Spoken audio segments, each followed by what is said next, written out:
अस्सलामु अलैकुम। आज हम नींद में सोए हुए उन गुफावासियों की कहानी जानेंगे। अशाबे कहफ। कहफ का अर्थ है गुफा वाले। यह घटना प्राचीन यूनानी शहर अनातोलिया या एफेसुस में घटी। वहां यूनानी देवी आर्टेमिस का प्रसिद्ध मंदिर था। वर्तमान भौगोलिक रूप से यह शहर तुर्की में आता है। कुरानुल करीम में अल्लाह ताला ने जिन घटनाओं का जिक्र किया है, हर घटना में हमारे लिए सीख है। अशाबे कहफ यानी गुफा वासियों की यह अजीबोगरीब घटना भी कुरान की शिक्षाप्रद घटनाओं में से एक है। कुछ पलायनरत युवक एक गुफा में पहुंचे और 3 सदियों तक नींद में रहे। अशाबे कहफ की दास्तान केवल मुसलमानों में नहीं बल्कि ईसाइयों में भी बेहद मशहूर और करामाती मानी जाती रही है।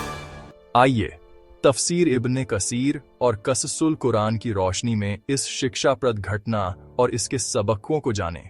उससे पहले एक छोटी सी गुजारिश, जो मेरे चैनल पर नए हैं और सब्सक्राइब नहीं किया है, कृपया अभी सब्सक्राइब करें और बगल वाले बेल आइकन को दबा दें ताकि आगे के सभी अपडेट सबसे पहले मिलें। और जिन्होंने पहले से सब्सक्राइब किया है उनका शुक्रिया। तो चलिए शुरू करते हैं। उस दौर में एक ईद के दिन लोग मूर्ति पूजा के कार्यक्रम के लिए निकले। वे अपने माबूदों की नजदीकी पाने के लिए कुर्बानी और अन्य रस्में अदा करने वाले थे। लेकिन एक प्रतिष्ठित और सम्मानित खानदान का एक युवा इस बुत परस्ती को किसी तरह स्वीकार नहीं कर सका। लोगों को काल्पनिक माबूदों की इबादत करते देखकर उसका ज़मीर ठिठक गया। शक और सवाल उसके दिल में घूमने लगे। अंदर एक नई जागृति जागी। वह जन समूह से अलग होकर चुपचाप निकल आया। एक पेड़ के नीचे आकर चिंतन में बैठ गया। कुछ देर बाद उसी की तरह एक और युवा आया और साथ बैठ गया। उसके दिल में भी वही संदेह था। एक एक करके 7 युवा इकट्ठा हो गए। सबके दिल में एक ही प्रश्न था। अपने हाथों से घड़ी लकड़ी और पत्थर की मूर्तियां हमारे माबूद कैसे हो सकती हैं? भलाई और बुराई की कुव्वत उन्हें कहां से मिली? जिसने यह सुंदर धरती पैदा की, आसमान और हवाएं बनाई, जो हमारी जिंदगी और मौत का अकेला मालिक है, उसे छोड़कर इनकी इबादत कैसे संभव है? इन 7 में कोई रक्त संबंध नहीं था, मगर थोड़े समय में ईमान के रिश्ते ने उन्हें मजबूती से बांध दिया। उन्होंने एक स्वर में अपनी कौम की मूर्ति पूजा और शिर्क के बारे में अपने दिलों के संदेह और आपत्तियां बयान की। फिर उन्होंने ब्रह्मांड पर विचार किया। उनके दिल तौहीद की रोशनी से जगमगा उठे। अल्लाह के मनोनीत हक दीन की पहचान से उनके दिलों को सुकून मिला।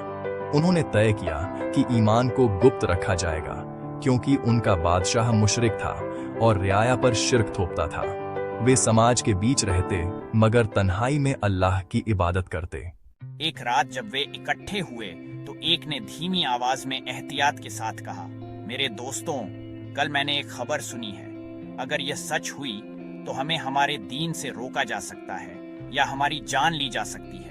हमारा मामला अब बादशाह से छिपा नहीं रहा।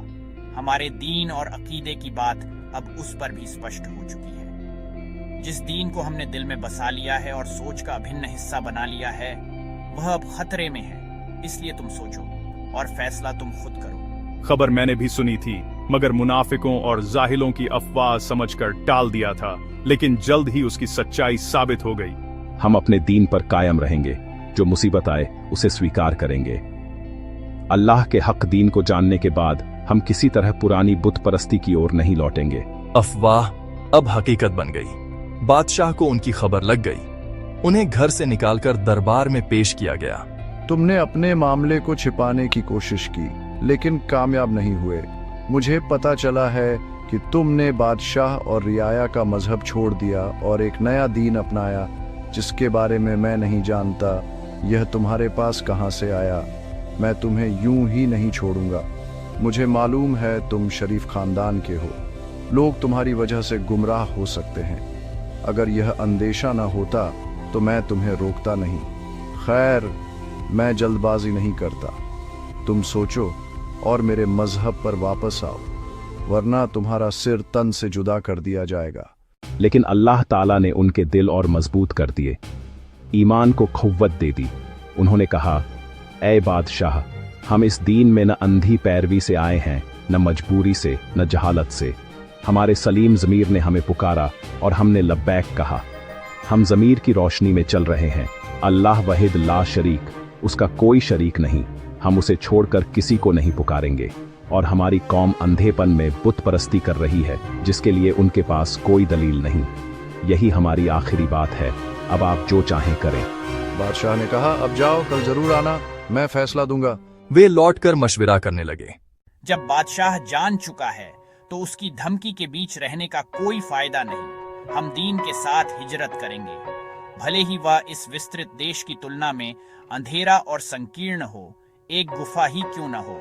वहां हम खुलकर एक अल्लाह की इबादत कर सकेंगे जो यहाँ मुमकिन नहीं। जहां अकीदा के साथ सुरक्षित दीन परस्ती मुमकिन नहीं, वहां रहना भलाई नहीं। और जहां हमारे सही एतकाद के खिलाफ बातिल मत थोपे जाए, वहां बसना दुरुस्त नहीं। सब राजी हो गए। उन्होंने सफर का सामान लिया और वतन छोड़ अनजान राह पर दीन के साथ हिजरत शुरू की। रास्ते में एक कुत्ता उनके साथ हो गया। वह उसी राह पर चलता रहा, उनसे मोहब्बत बांध ली और पहरेदारी की जिम्मेदारी अपने ऊपर ले ली। नेकों की सोहबत में रहकर अल्लाह का महबूब बना जा सकता है। शायद इस जानवर ने भी यही समझ लिया था। चलते चलते वे एक गुफा तक पहुंचे। शायद वहां अल्लाह की दी हुई रोजी से फल फूल मिल गए। पहाड़ी झरने का साफ मीठा पानी पिया। लंबे सफर के बाद थकान दूर करने के लिए गुफा की जमीन पर सर रखकर लेट गए। हल्की नींद आई और उसी राह गहरी नींद ने उन्हें ढक लिया। दूसरे दिन तय वक्त पर वे दरबार में पेश न हुए तो तलाश शुरू हुई। लोग उनके घर दर तक पहुंचे, लेकिन अल्लाह ताला ने तलाश करने वालों की नजरें फेर दीं। वे कुछ न पा सके। यहीं अल्लाह की एक अजीब निशानी जाहिर हुई। दिन के बाद रात, रात के बाद दिन, सालों पर साल गुजरते गए। युवक गुफा में सोए रहे, गहरी नींद में। बाहर की दुनिया से उनका कोई ताल्लुक न रहा। बिजली की गरज, तूफानी हवाएं या जमीन के हादसे, कोई भी चीज उनकी नींद में खलल न डाल सकी। जब सूरज निकलता तो दाएं तरफ झुककर गुफा की दरार से थोड़ी रोशनी अंदर भेजता। अल्लाह के हुक्म से उतनी ही गर्मी और नूर पहुंचता, लेकिन सूरज की तीखी तपिश अंदर न घुसती। और जब सूरज ढलता तो वह थोड़ा बाएं झुक जाता ताकि उनके जिस्म महफूज रहें। कुत्ता अपने दोनों अगले पांव फैलाकर बहादुर पहरेदार की तरह गुफा के बाहर पड़ा रहता। वे कभी कभी दाएं बाएं करवट बदलते। कौन होगा जो यह मंजर देखकर हैरान और हैबतज़दा न हो। गहरी नींद में 309 साल गुजर गए। अब वे भूख और प्यास से कमजोर जिस्म के साथ जागे। उन्हें लगा अधिक वक्त नहीं गुजरा, जैसे इतिहास का पहिया गुफा के मुहाने पर थम गया हो। एक ने कहा, दोस्तों, लगता है हम लंबे समय तक सोए हैं, तुम्हारा क्या ख्याल? दूसरे ने कहा, मुझे लगता है बस एक दिन की पुरानी नींद है, जो भूख प्यास महसूस हो रही है उससे यही लगता है। तीसरे ने कहा, सुबह सोए थे, देखो सूरज अभी डूबा नहीं, लगता है एक दिन का कुछ हिस्सा ही बीता है। चौथे ने कहा, आखिरकार अल्लाह ही बेहतर जानता है। असल बात यह है कि हमें बहुत भूख लगी है, जैसे कई दिन से खाए बगैर हैं। हम में से किसी को अभी शहर जाकर खाना खरीद लाना चाहिए, मगर पूरी एहतियात बरतना। अगर लोग हमारे ठिकाने से वाकिफ हो गए तो वे हमें कत्ल कर सकते हैं या फितना में डालकर दीन से रोक सकते हैं। एक बात और, किसी तरह हराम खाना न खरीदना, पड़ताल करके सिर्फ हलाल खाना लेना। उनमें से एक शख्स एहतियात के साथ सहमा सहमा शहर में दाखिल हुआ। उसने देखा कुछ भी पहले जैसा नहीं। मकान बदल गए। पुराने उजड़े घरों की जगह बड़े बड़े महल खड़े हैं। पहले के राजमहल उजड़े पड़े हैं। चेहरों में कोई भी पहचान का नहीं। नदी का बहाव तो वैसा ही, मगर जन जीवन का रंग ढंग बदल चुका है। घर बाग और जंगल तो हैं, मगर पहले के लोग नहीं। उसकी नजरें इधर उधर घूमती रहीं। अंदाज से लोगों को शुभा हुआ। आखिरकार लोग उसे घेरे में ले आए। किसी ने पूछा, क्या आप किसी दूसरे मुल्क से आए हैं? इतने परेशान क्यों? क्या ढूंढ रहे हैं? उसने कहा, मैं अजनबी नहीं, मैं कुछ खाना खरीदना चाहता हूं, मगर मालूम नहीं कहां मिलता है। उसने चांदी के कुछ दिरहम निकाले। ये तो 300 साल पहले के सिक्के हैं। ए लोगो, जैसा आप सोच रहे हैं, मामला वैसा नहीं। ये सिक्के किसी खजाने का हिस्सा नहीं। कल लोगों के साथ किसी लेन देने में यह मेरे पास आए थे और आज इन्हीं से मैं खाना खरीदना चाहता हूं। आप हैरान क्यों हैं? इसकी क्या वजह? और शुभों की बुनियाद पर मुझ पर खजाना पाने और छिपाने का इल्जाम क्यों? बातों बातों में उन्हें मालूम हुआ यह वही शख्स है जो 309 साल पहले एक जालिम और काफिर बादशाह की गिरफ्त से भागे एक शरीफ खानदान के 7 युवकों में से है। वे और हैरान हुए। उन्हें यह भी पता चला इनकी तलाश में बादशाह ने बहुत कोशिश की थी मगर कोई सुराग न मिला। भाई डरो मत। जिस जालिम बादशाह से तुम डरते हो वह तो तकरीबन 300 साल पहले ही हलाक हो चुका। अब जो बादशाह है वह तुम्हारी तरह मोमिन बंदा है। अब बताओ तुम्हारे बाकी साथी कहाँ हैं? युवक ने तब हकीकत को समझा। इतिहास का वह लंबा फासला उसे महसूस हुआ। उसे लगा जैसे वह इंसानी समाज में चलता फिरता एक साया भर है। मुझे गुफा के अंदर दोस्तों के पास जाने दो। मैं उन्हें अपनी और तुम्हारी सारी बात बता दूंगा। वह मेरे इंतजार में होंगे, शायद परेशान भी। उस वक्त के बादशाह को भी खबर मिल गई। वह अशाबे काफ से मुलाकात के लिए बेताब हो उठा और जल्दी गुफा की ओर रवाना हुआ। उसने उन्हें रोशन चेहरों के साथ जिंदा देखा, उनसे मुशाफहा और आलिंगन किया, उन्हें राजमहल में आने और स्थायी तौर पर रहने का निमंत्रण दिया।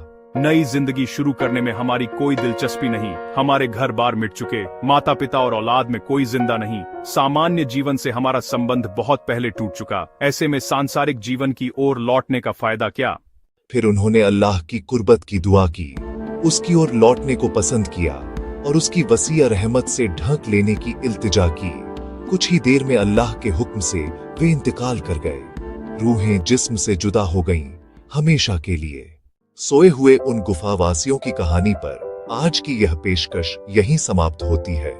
हम नियमित रूप से इस्लाम के विभिन्न विषयों पर वीडियो तैयार करते हैं और जहां तक संभव हो संदर्भ सहित पेश करते हैं।